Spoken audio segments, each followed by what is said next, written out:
Let's come to the presentation, which is number 31 in this year of the Parayana. We've been building by accrual of layers, and the layers are laminations of events in time. So that it's important for us to realize that it isn't like glued layers that make temporal lamination, but the laminar flow is what occurs in time. So that time as an energy has this laminar flow that makes possible not only us, but the universe itself. And that the universe is an occurrence almost as large as it can be and growing, because the laminar flow of time is continuous. It is a continuum. What blossoms out of time are the dimensions of space. And that triad, that tripod of space has form. Time as an energy laminar flow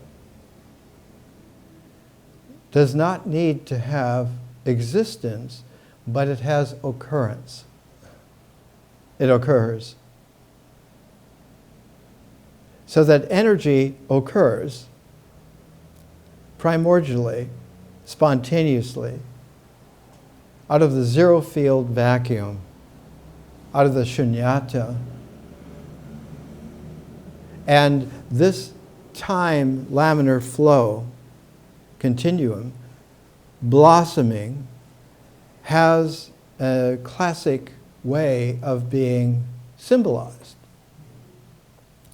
And the way that it classically was symbolized about 2,000 years ago is that you had vines that wove and curled and made clusters of grapes,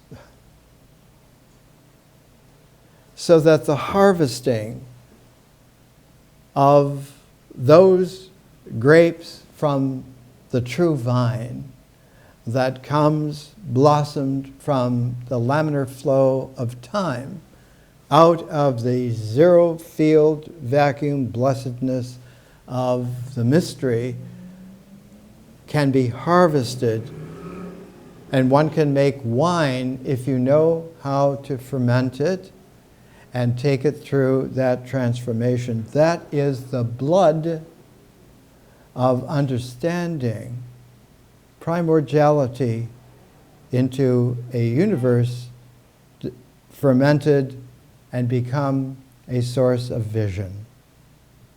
A fifth dimension that enfolds the way in which the four dimensions of space-time now, not just time-space, which would be the accurate way of speaking of it, but space-time, which has not only the curves, but is curved. And because space-time is curved, the curves generate gravity. The integral occurs in the energy of time, but the phenomenality of it is in the curvature of space-time. Thus, for Einstein, understanding that the fabric of space-time curves led him to a special theory of relativity, which he refined later on. The one being 1905, the other being in the beginning of the 1920s, and the general theory of relativity is something that is mysterious still, was mysterious to Einstein, and that is gravity in the math as a cosmological constant, as it's come to be called, also has a negative solution, which is just as accurate phenomenally as the positive gravitation, so that there is a quality. We would speak of it generally as negative gravity, but it simply has different ways of being described in modern mathematics, and the mathematics is in quantum field theory. This is the 1992 classic textbook worldwide on quantum field theory, and hopefully next week or so I will bring the 2014 versions of quantum field theory, because there has been in the last week monumental visionary penetrations into that particular mystery. In the notes, presentation notes, for this week's presentation, I have put in the 9 pages from instant little notes of reviewing a video that presents the great mysteries that are now able to be investigated and unfolding. One of the notes begins, the first note begins, Shunyata equals a zero field via negative vacuum energy, synonymous with Einstein's cosmological constant, now read as space has gravity mass. That space has mass makes it dark matter. That the matter that we have been looking at in terms of the electromagnetic spectrum, where the photon interacting with the electron is the way in which one gets a quantum dynamic, QED. Richard Feynman, 1948-49. Now, after about a generation of the refinement of QED to QCD, quantum chromodynamics, now we come to a second transform of QED, which was already genius. The first transform was a fermentation of QED so that you got the wine, Feynman's fine wine. And quantum chromodynamics sought to put in the distillation of that wine into the cognac of QCD. And now we are going to be able to lift in a toast to something which is a third transformation, and that is from the fermentation to the distillation to the real. We are now on the threshold of being able to understand the cosmos, qua cosmos, not the cosmos inferred by a universe, however broad, certain, important we thought that was. It's a threshold where it is incumbent upon us, who are at the vanguard of this threshold, moving out and becoming acclimated not only around the world, but in the species. Our species has been preparing for a long time to have this transform now. This transform beyond the cognac, which was even better than the wine, which was an amazing development from the water and the fruit. We now have an ability to look with compassionate, friendly eyes on vacuum energy, which is time. As space is dark matter, time is dark energy. And that in the cosmos, overwhelmingly, just as dark matter is preponderant over phenomenal electromagnetic matter, the one being about under 5% and the other being close to mid-20s, 24%, together constitute only about a quarter of the cosmos in terms of what is real. That 3/4 is of dark energy or of time. So that time as a first dimension is overwhelmingly, by far, hands down, feet dancing, the source of what is real. So that we have been developing here in this speaker's chair since 2008, when what was offered was the 1-year paired phase transforms, wherein was discovered the time forms of civilization.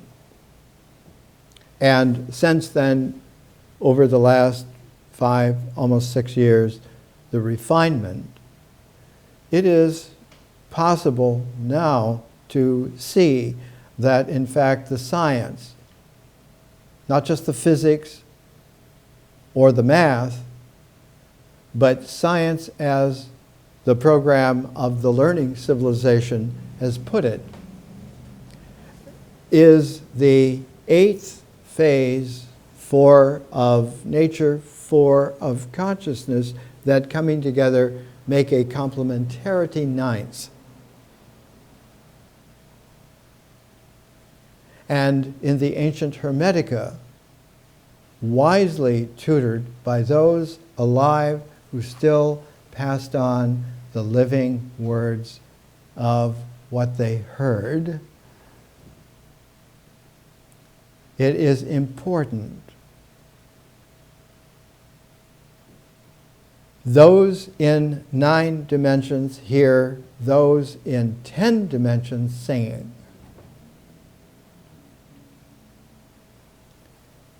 If you're in 4 dimensions, there's no way you can even imagine a 5th dimension, other than to assign it something magical. Well, it's magic. Well, yes, it is magic. It's very high magic. Is it true? Yes, it's true. It's a dharma, but it's a very high dharma, which keeps extending in its resonances, so that when it enters into those phases from vision, art, and history, making it kaleidoscopic, vision making it differential consciousness, history making it kaleidoscopic consciousness, into science, when all of those as an 8-fold path are seamless in the continuity of time, the complementarity becomes a 9th dimension. And those who are able to course in 9 dimensions for the first time hear those in 10-dimensional hyperspace singing. You can't detect other, quote, life forms in the universe until you have a 9-dimensional continuity that you're in home with. Then you can hear those in the 10th dimension. And what are they singing? They're singing an inclusive chorale that invites us to join. Everything else is a game meant to disrupt and to promote ignorance instead of learning. We've been looking the last 2 months, especially at India, as a case in point in civilization, that just recently the entire history of India has been revolutionized to such an extent that we can't even call it a revolution. We have to use a language which I've been using, a recalibration, which is much stronger than a revolution. A revolution is getting rid of this for another. And the history of such revolutions is that other being subject to symmetry, especially the negative energy that is concomitant with the positive all the time. A revolution will spawn a counter-revolution. We see it today in the news. The revolution replacing the Soviet Union now has a counter-revolution of Russia reinstating the Soviet Union as the Eurasian Empire, Union, etc. The French Revolution had its counter-revolution. It had its Napoleon. You have to understand, and it's imperative to understand, that all of this is well understood now, just not taught, not learned. It's time not to go to school, but to enter into those dimensions of consciousness that allow for learning to mature and for the accumulated penetration to progress. One looks at India and sees that a monumental change came to an India that 500 years before had had a monumental change in the historical Buddha. That the whole structure and ethos of Indian civilization for 1,000 years had been based on the Vedas, had been based on the Aryan invasion of primitive India that had set up the Varnas, the caste system, with the Brahmins at top, defended by the Kshatriya warriors just below, which they were always included in some events, but not in the highest events. And then there were the shopkeepers and the producers, the merchants, and so forth. And then there was the lowest class, the Shudras. And eventually those who didn't even belong in a class, the untouchables. When Gandhi renamed them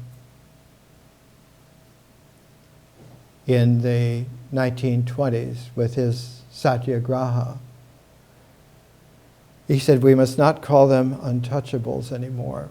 We must call them, and he used the word in Hindi, Harijan. Harijan means children of God. Hari, Hari Krishna. Harijans, children of God. Now we are almost a century beyond that, and the wine of Satyagraha became the cognac of Sarvodaya generation or two ago, and now comes the news. Now comes that third transform, time to get real. And that's what's happening here and now. But the now is already a bitter pill of language, because the now connotates always a present moment. And that present moment is a virus, a very deadly virus. It infects and takes away the vitality of the life that time has as one of the star constellations in its dark energy, quote unquote, creativeness. We need to come to a recalibration like India came to 2,000 years ago. The Buddha showed that the Vedas were not the end all. There was a counter-revolution to the development of historical Buddhism. About 1,000 years after the Buddha, there was a movement to have a return in great sophistication to the Vedas. And after about 200, 300 years, there was a mastermind named, his name was Shankaracharya, and he's the one who made the development of the Vedanta, the end excellent product of the Vedas. And in the Vedanta, the hallmark phrase was Tat Avam Asi, thou art that. And when you say it that way, emphatically that way, you can see visually, thou art that. It's an identification. It's an identity. It's like an equation with the equal sign that A equals A. It's a short circuit, logically, mathematically, and it's death to consciousness. In T.S. Eliot's The Wasteland, where he is developing one of the great long poems of world poetry,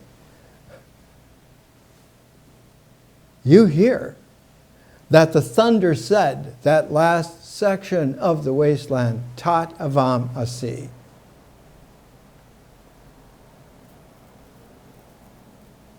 It's time for there to be a new poetic where that is not the concluding banner of language, however elegant it would have seemed. That's a misleading poetic, strangely enough and oddly enough. You can't hear any singing in any conscious dimensions from there.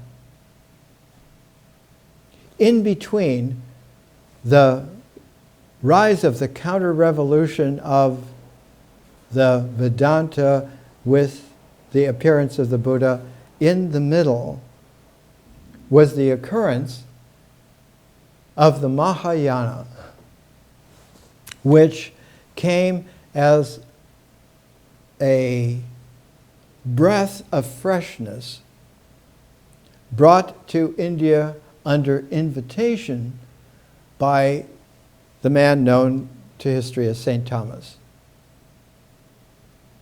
who arrived in the southern tip the west coast of India. Today it's Kerala, the province of Kerala.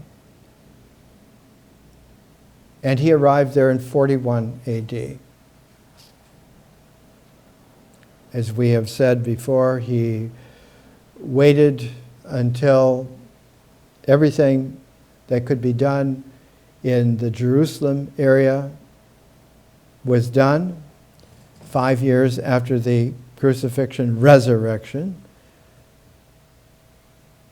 And as St. James went to Spain, and with St. Thomas, St. Matthew went to Ethiopia, and St. Thomas went to India, all at the same time, and St. Philip had gone 5 years earlier with the young St. John and Mary Magdalene to Ephesus. And so it left everything then so that the Jerusalem community was in charge of the third James, not St. James, not James the Lesser, but James the Just, one of the brothers of Jesus, who in his lifetime never believed in his brother, believed in having a revision, but not a transformation. And so the Jerusalem left in the hands by James the Just was the beginnings of an odd kind of a tug of war between St. Peter and James the Just, and in the midst of that, many corrupting things occurred. But St. Thomas, when he went to India, he brought with him the freshly written Gospel of Matthew and his own Gospel of Thomas. And when the Gospel of Thomas, that was purposely lost, along with the Gospel of Philip and many, many other books, purposely lost in the mid-300s. Rediscovered in 1945 in Egypt. One of the sayings of the living Jesus was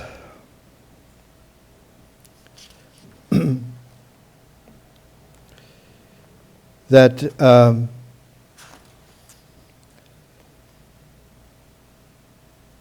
the foxes have their holes and the birds have their nest, but the Son of Man has no place to lay his head and to rest.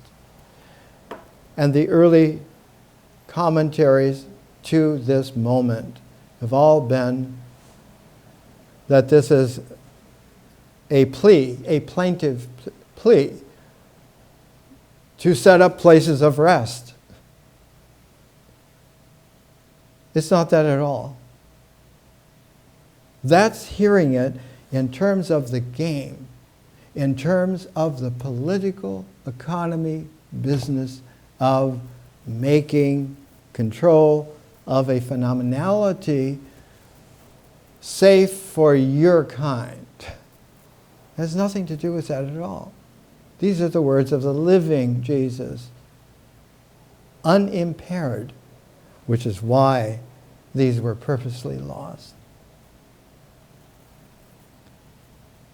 On that dimensional thrust of an 11-dimensional fertile vacuum, the Son of Man needs no place to lay his head. Distributed cosmically, eternally, are you going to worry about not having a gorgeous fortress on the Tiber with all of the millions? It has nothing whatsoever to do with what is real. It's a part of a game. The disciples said to him, "Thy brethren and thy mother are standing outside." He said to them, "Those here who do the will of my Father, they are my brethren and my mother. These are they who shall enter the kingdom of my Father." It is that quality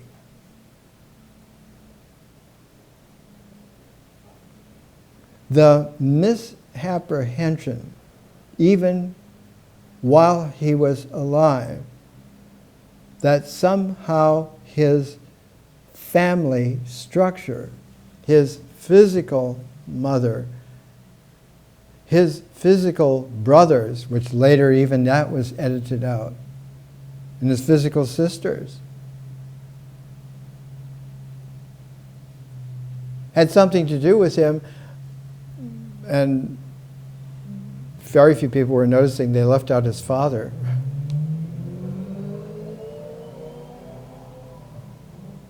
Joseph was not negligible at all. He was the carrier of the time-form inheritance, just like the mother was the carrier of the mitochondrial DNA.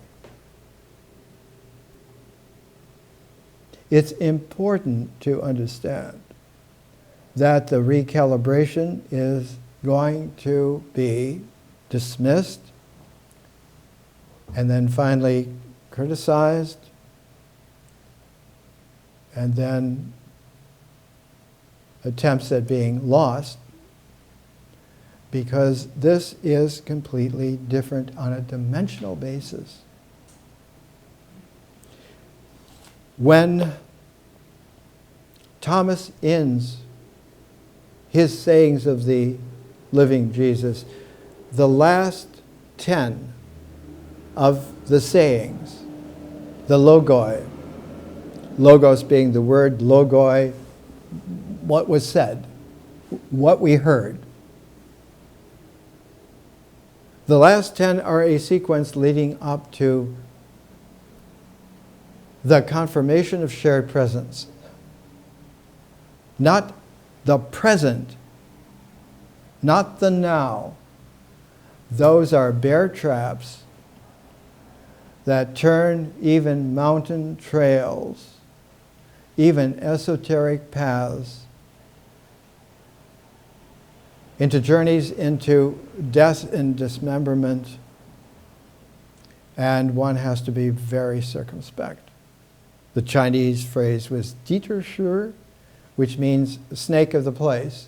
No one understands a geography better than the snakes who live there, because they go under the ground as well. And their movement is by that kind of mimic of a time energy frequency. And so serpents, characterized as demonic misleaders, are actually protectors, very much so. So that the great Pythian Apollo had his oracle at Delphi protected by that python energy. The historical Buddha was protected by a Naga king, cobra, as he sat under one of, not the Bodhi tree, but 4 Bodhi trees. One of them, the Michelenda tree, there was a lightning storm, and the lightning had possibilities of killing the meditating Siddhartha. And the Naga king wrapped his body 7 times around his body and put the hood over his head to make a lightning rod so that he would be safe in that lightning storm, that thunderstorm. That's what the thunder said. It's in the Mahavamsa, which almost no one reads anymore. It is high time for the high Dharma to be enunciated again, quite clearly. The whole quality can be summed up by a word used by Henri Corbin, a French Islamicist. His History of Islamic Philosophy finally has been translated into English, about almost 500 pages. But his main work is on two thinkers who are always identified with Iran, neither of which was born in Iran. One of them was Avicenna, who was born in Bukhara, which is in Uzbekistan now, but was in ancient Central Asia, not far from where Zarathustra was born. The other was Ibn Arabi, who was born in southern Spain, around Sevilla, in Murcia, and who was the greatest figure in Islam after Muhammad. Born in 1165, when Shetran de Troyes was writing his Arthurian things for the first time, and Heloise and Abelard were, for the first time, being able to set up a learning center called the Paraclete, the Holy Spirit of St. John. He learned that from Mary Magdalene, all about the shared presence of Jesus and Mary Magdalene, which Heloise and Abelard were redoing. And Ibn Arabi was born then, and he lived to 1240. He lived to when Roger Bacon was able, in his beginning maturity, to write these great classics. Imageal is a good word to use for creative imagination. And when we come back from the break, it is creative imagining. It is the imaginal world that is a realm of the poetic. And when you add remembering to it, you get history. That is a dimension that is kaleidoscopically just so. Let's take a break.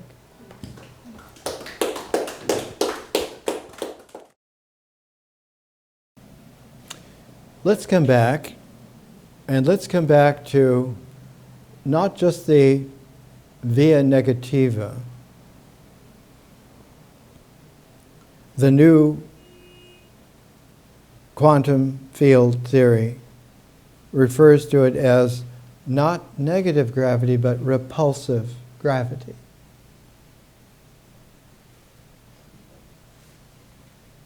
It's important to know that the symbolic ideation understands it clearly as negative, but the refined scientific designation is repulsive gravity. In the quantum universe, space has gravity and thus mass. In the quantum universe, in repulsive gravitational force field, the cosmological constant is a vacuum, non-zero. They say non-zero, but the high dharma refinement of that science language is that it is a fertile vacuum. It is a perfect vacuum, zero, shunyata, nil, but fertile. Hence the classic term, mystic. It's a mystery. How can that be? It can be that way on an 11th dimension, so that it brings into play, just as in 1992, the title is Quantum Field Theory of Point Particles and Strings. String theory. We're about to refine the distillation of the fermentation of the excellence so that science can join the other phases, the other dimensions of maturity. The new Homo sapiens stellaris is star wisdom man.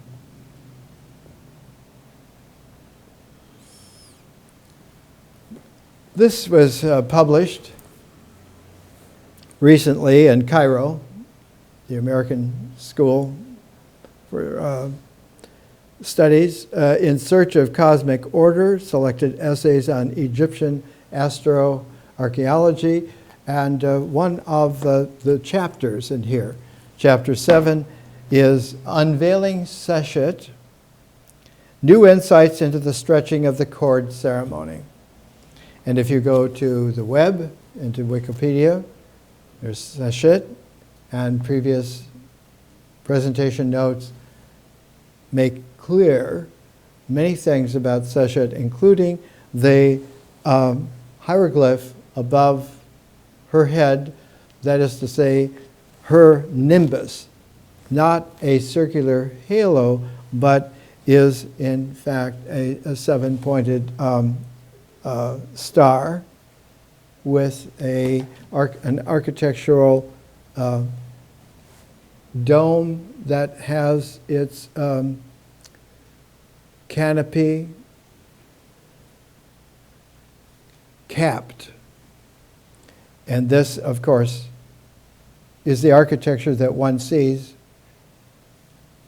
if one were to go to Florence and see Brunelleschi's Il Duomo. Giotto was such a tremendous architect.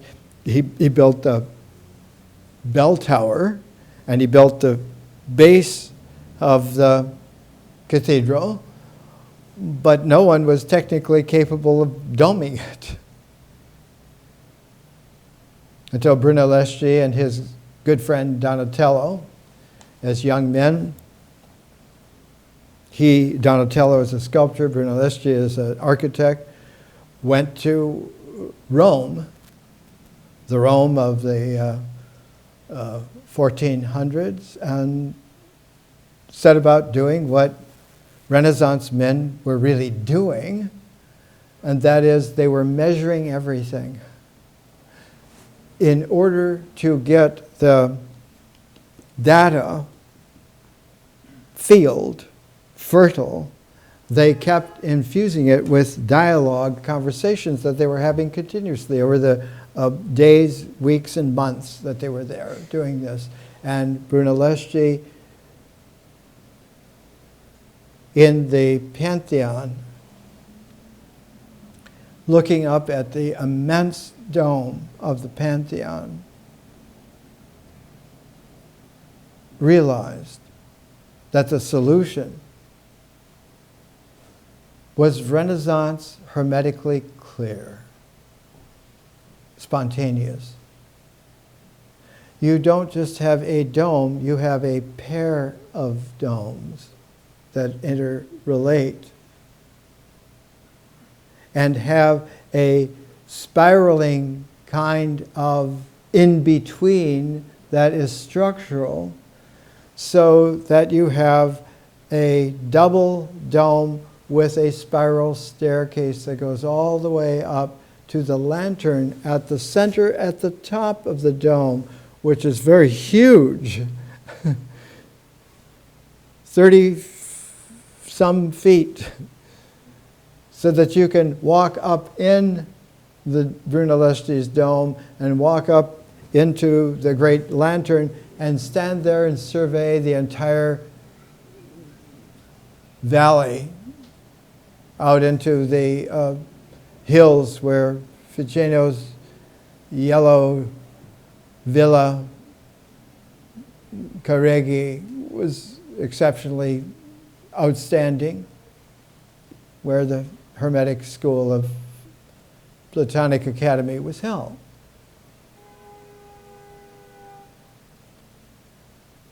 It is the feminine wisdom goddess who brings that wisdom through.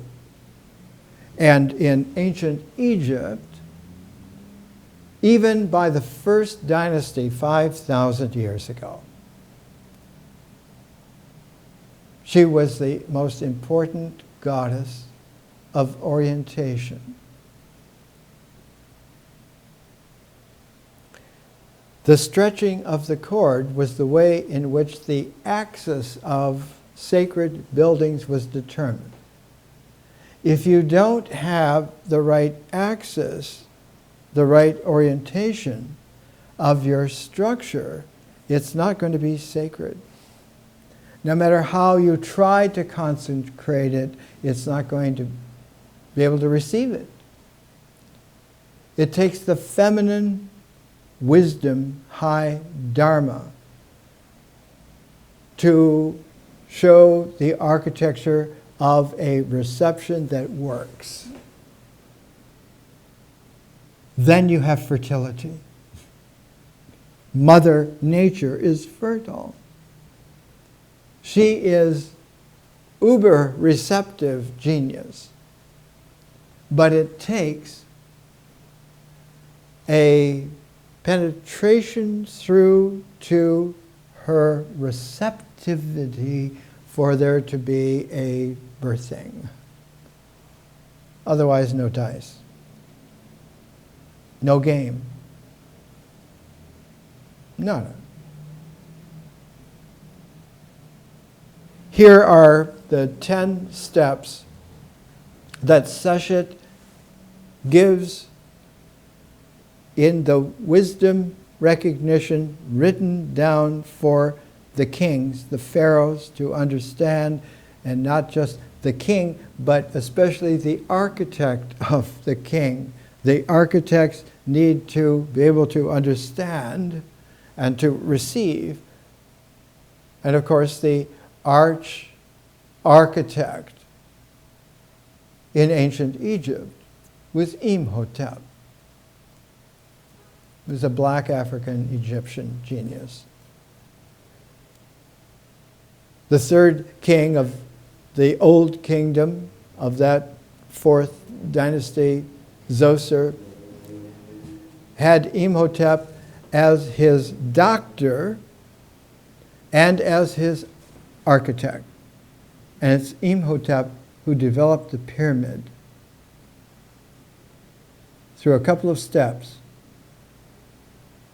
The step pyramid, the bent pyramid, and finally the red pyramid, and established the pyramid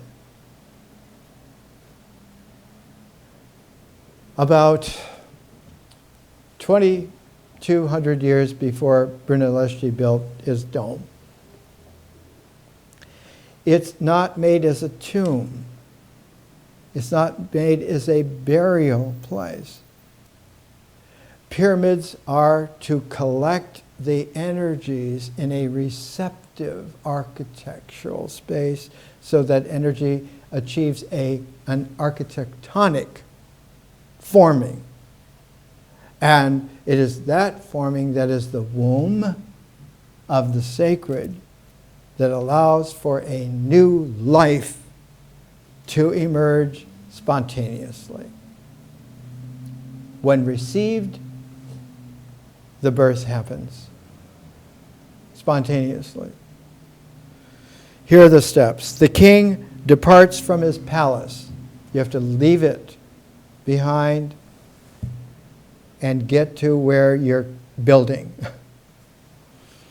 The king arrives at the site of the new temple. The arrival at the site already has been prepared by the architect. You don't just go on a patch of ground, a patch of desert. The architect has already seen the lay of the land, and this is the site. This is the place. In the west country of England, ancient Britain, that colorful mountain sequence, the Cotswolds, with a little river running through it, and north of Bath, about 70 miles or so, was the site that they put one of the most sacred places in ancient Britain. It had an octagonal shape, and it was based upon an architecture that had been utilized some 200 years before in ancient Ephesus, when the burial place of the death of the mother of Jesus happened. When that Mary, the mother, died, she was buried in an octagonal building that was on the sacred way, the Via Sacra of ancient Ephesus, that led to all of the ancient consecrated holy places in Ephesus. And it was that was the template that came to the west country of Britain, because one of the daughters of that mother had a very powerful daughter who was the granddaughter of that mother, and the daughter's name was Susanna, and the granddaughter's name was Anna, and she married the most powerful, colorful king of the west country. He goes by the honorific title of Belle Mar, M-A-W-R, like Bryn Mawr, Belle Mar, great excellence. And King Belle Mar was the king of Cornwall. Not only of Cornwall, but all the Cornish people were related to all the people in France, in Brittany. They spoke the same kind of dialect. They could understand each other. So that ancient Cornwall and ancient Brittany were cognate, so that when Anna had a daughter, she had a very high status, because her two brothers, the two sons of Anna, one of them became the king of England, the other became the king of France. The king of England's name was Lud, out of which we get Luddum, London, and there's still a Ludgate into the ancient center of London, named for the brother. And his other brother was the king of France. The octagonal site was made to consecrate the three mothers, Mother Mary, Mother Susanna, and Mother Anna. 3 generations of women who, in their great acceptance of the sacred energy, made it possible for there to be a living offshoot of that high Dharma still viable there in the West Country, and nestled along the river, where the river was crossed by an ancient Roman, early Roman bridge, and that was the ancient sacred way that went from Exeter in southern coastal England all the way up into the mid-country of Lincolnshire to Lincoln, which made Lincoln the destination of this great spiritual pilgrimage road. And where it crossed this amazing little river was the crossroads of the sacred in ancient England. The architecture of Seshet, going back more than 3,300 years at that time. The king and the goddess Seshet stretch a cord around 2 poles. We still carry the signal image of the goalposts. These are the orienting posts. They do not make a line out of which one can score, They make instead an axis that has resonance, that if the resonance approaching that cord stretched between these two poles, that axis is a threshold in which the preparation for the sacred becomes fertile, and what occurs inside is the birthing. Moment you step across that threshold. Quicker than immediately. Immediately has a time signature to it. This has no time. It's an eternal event. The king and stretching a cord around two poles defined the temple axis. This operation is called, in ancient Egyptian, Pedji Sheshur, stretching of the cord. So that Seshet is literally she whose wisdom stretches the axis of threshold of the sacred, so that one can build and have an architecture in the universe of what the cosmos has been preparing, and all of this is eternally so. The king digs the foundation trench down to the water table. The temple will be a precinct. That is not only the temple, but all of the structures around it, which there will be others, will then be in a sacred precinct. And this sacred precinct will have its own source of a water. In the case of the octagonal commemorative structure of the three mothers, it was the river. In ancient Egypt, it was down to the water table, because it's generally the pyramids are not that far from the Nile. The water table is accessible, actually. The king molds 4 bricks for each of the 4 corners of the temple. 4 fours, 16. Remember the Buddha's refinement of a moment of thought, a citta, a sita, has 16 parts, 8 of which are discursive. The other 8 are not. The other 8, I always use the term occur as a trill, but what they are is that the 8 that are discursive are integral, and the other 8 are differential. Or in terms of quantum field theory just now maturing, it's a repulsive gravitation. It's what keeps the balance so that it doesn't just integrate to collapsing like a black hole, but it has its equilibrium.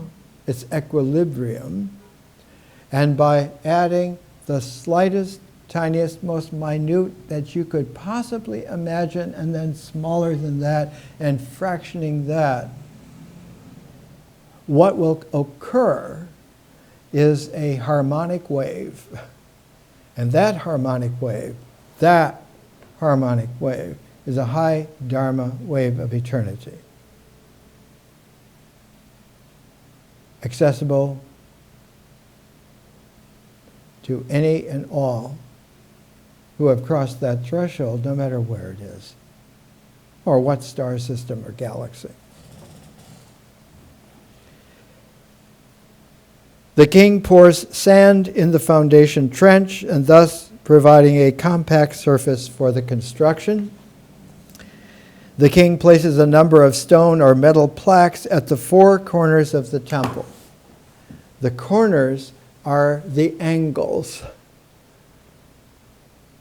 Not that the temple needs to have angles so much, but those who are coming to it in a sacred way will come to it in that great spiraling, like the staircase that's in between the 2 domes of the Duomo. Like that staircase that Michelangelo sought to out Brunelleschi. So when he built St. Peter's, he built 2 domes with a spiral staircase going up to the top of St. Peter's, because the popes, like Sixtus IV, wanted something bigger and better because we're more powerful. You come to something sacred not straight away, but in a circumambulation. Only an idiot, a fool, or a tyrant would go straight into something sacred. Watch out. Something bigger than bear traps and quicker than time, spontaneously. The king moves into place the first stone blocks.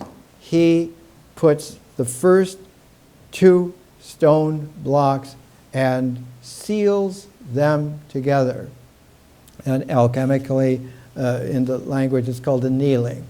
You anneal not only the foundation stone, but the first stone to go with the foundation stone. You begin the building, the spiraling architecture of the building to be an expression of that approach that has come to this site with this preparation, that architecture then can be built to be in resonant harmonic with the waves. In quantum field theory, the boundless in bounds, with quotation marks I put there, the boundless in bounds acts like a harmonic oscillator.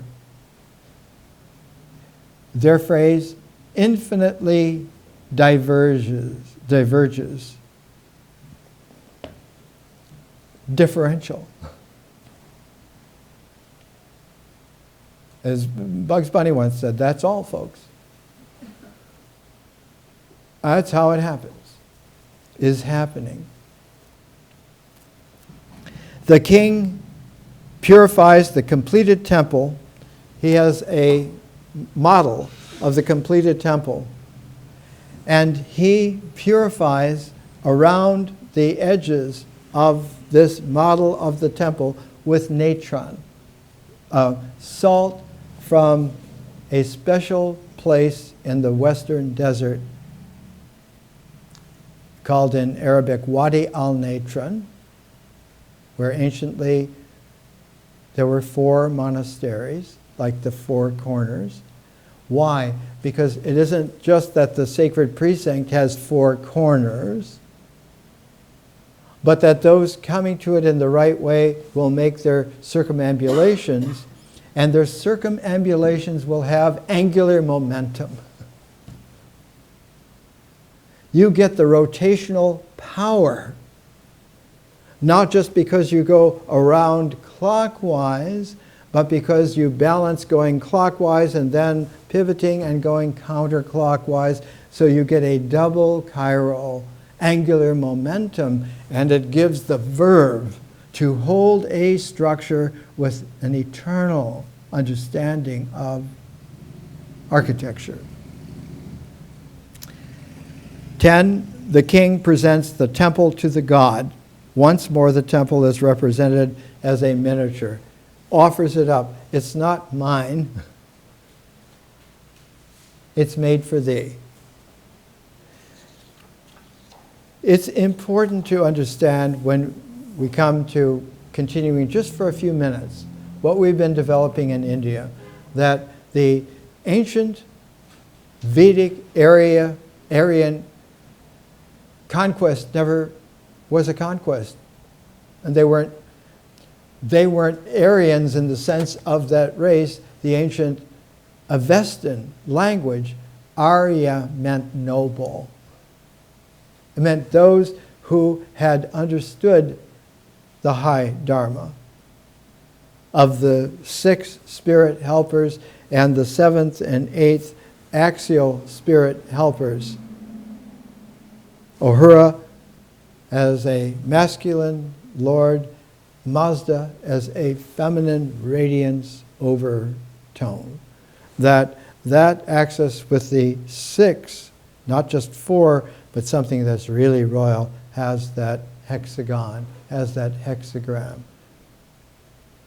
The hexagon, like the bees, honeycomb. What the French esoteric royal insignia, the fleur-de-lis, is that bee who collects the pollen, who makes the honey, which is the salve that will heal, as well as convey a sweet taste without the sugar high. From the ancient Mohenjo-Daro Harappan Indus civilization, always the great architects of these really high spiritual qualities were black Indians. Ashoka, who built Sanchi in the center of India, was a mulatto. He had splotchy skin. He had the golden eyes and curly hair. My first roommate at the University of Wisconsin was from Alexandria, Louisiana, raised on Calumet Avenue in South Chicago. Had golden eyes, and heavily freckled skin, and curly hair. But we're still friends 55 years later. One of the great leading figures in the world with the TM movement. Runs things all over the world. We come now to the great architect of Nagarjuna Kanda and Amaravati. We talked last week a little of, and Nagarjuna was a black Indian as well. So when it came time to build Amaravati, this is the map for the precinct in the guidebook to Amaravati, but this is the central stupa at Amaravati reinstated, and it is the Sanchi stupa of Ashoka that is completely made into this gorgeousness of Amaravati. And you see, even at the beginnings here, the first of the 4 entrance gateways with the triple lintel curved like an energy cycle at the top of it, and one finds this particular cycle. This is the great north gate of Sanchi, and was there in Amaravati, built by Nagarjuna about 225 AD, and this was built by Ashoka about 225 BC. So there's a great symmetry to the high Dharma wisdom of history, which is how you can tell if you're following that, as they used to say in jazz, it jibes. It jives. It don't mean a thing unless you've got that swing. And when you do, that's jazz. This great entrance gateway on one of the lintels has this particular sculpture, a nude female showing not only breast but vulva, and a great spiral circumspection symbol just above, and the elephant of Samanta Bhadra, the great bodhisattva of love here. And this woman is not a dancer. She is the Buddha's mother hanging on to the fruiting tree. She's giving birth to little Siddhartha. The birthing of the Buddha by his mother is the way in which this fertile eternity comes into play, because there's been an acceptance. This is the way then that one has the whole complex, the ancient complex of Sanchi with all of the buildings around it. And like almost everything in India. The only thing left is the great stupa and some of the entrance gateways in partial ruin. In Amravati, like in Nagarjunakonda, everything was destroyed, and the only way to bring it back was through a new past. Through being able, through archaeology and through high Dharma reading and learning, to see this is how it really worked, and to see here, like at Nagarjunakonda, the Krishna River.